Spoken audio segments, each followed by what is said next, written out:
వరంగల్ జిల్లా వ్యాప్తంగా దేవి నవరాత్రి ఉత్సవాలు ఘనంగా జరుగుతున్నాయి. హనుమకొండలోని శ్రీ భద్రకాళి దేవస్థానంలో నవరాత్రి మహోత్సవాల శోభ నెలకొంది. నవరాత్రి వేడుకల్లో భాగంగా అమ్మవారికి ప్రత్యేక పూజలు నిర్వహించారు అర్చకులు. తొలి రోజులో భాగంగా బాల త్రిపుర సుందరి అవతారంలో దర్శనమిస్తున్నారు అమ్మవారు. దేవి నవరాత్రి ఉత్సవాలను జ్యోతి ప్రజ్వలన చేసి ప్రారంభించారు ఎమ్మెల్యే నాయని రాజేందర్ రెడ్డి. ఉదయం నుంచి శ్రీ భద్రకాళి అమ్మవారి ఆలయానికి భక్తులు పోటెత్తారు. ఇక అమ్మవారి నామస్మరణతో ఆలయ ప్రాంగణం మారుమ్రోగుతోంది. వరంగల్ జిల్లా వ్యాప్తంగా దేవి నవరాత్రి ఉత్సవాలు ఘనంగా జరుగుతున్నాయి. హన్మకొండలోని శ్రీ భద్రకాళి దేవస్థానంలో నవరాత్రి మహోత్సవాల శోభ నెలకొంది. నవరాత్రి వేడుకల్లో భాగంగా అమ్మవారికి ప్రత్యేక పూజలు నిర్వహించారు అర్చకులు. తొలి రోజులో భాగంగా బాల త్రిపుర సుందరి అవతారంలో దర్శనమిస్తున్నారు అమ్మవారు. దేవి నవరాత్రి ఉత్సవాలను జ్యోతి ప్రజ్వలన చేసి ప్రారంభించారు ఎమ్మెల్యే నాయని రాజేందర్ రెడ్డి. ఉదయం నుంచి శ్రీ భద్రకాళి అమ్మవారి ఆలయానికి భక్తులు పోటెత్తారు. ఇక అమ్మవారి నామస్మరణతో ఆలయ ప్రాంగణం మారుమ్రోగుతోంది.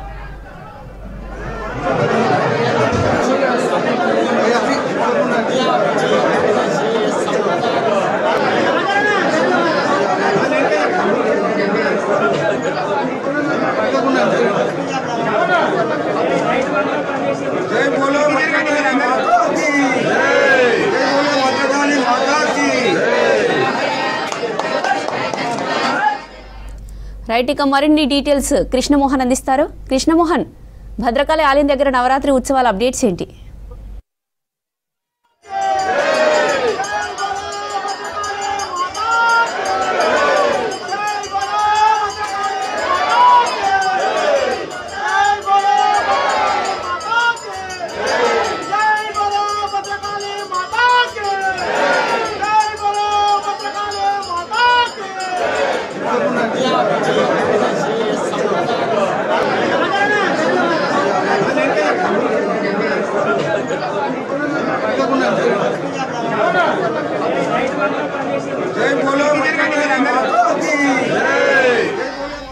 రైట్, ఇక మరిన్ని డీటెయిల్స్ కృష్ణమోహన్ అందిస్తారు.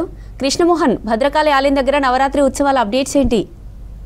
భద్రకాళి దేవస్థానం మొత్తం కూడా భక్తజన సందోహంతో మారిపోయిందని చెప్పొచ్చు. ఎటు చూసినా గానీ అమ్మవారిని దర్శనం కోసం వస్తున్నటువంటి భక్తులతోటే లైన్లన్నీ కూడా కిక్కిరిసిపోయాయి. ఈ రోజు దసరా శరన్నవరాత్రి ఉత్సవాలు ప్రారంభమయ్యాయి. ఉదయమే అమ్మవారికి విశేషమైనటువంటి అభిషేకం నిర్వహించారు. తర్వాత అలంకారం తర్వాత అమ్మవారికి దర్శనానికి అవకాశం కల్పించారు. పెద్ద ఎత్తున భక్తులు తరలి వస్తున్నారు. ఆ దసరా హాలిడేస్ కావడంతో భక్తుల సంఖ్య విపరీతంగా ఉంది. వచ్చే భక్తులు అమ్మవారిని దర్శనం చేసుకుని తమ మొక్కులు చెల్లించుకుంటున్నారు. వచ్చే భక్తులకు ఎలాంటి ఇబ్బందులు కాకుండా ప్రత్యేకమైనటువంటి క్యూ లైన్లని కూడా ఏర్పాటు చేశారు.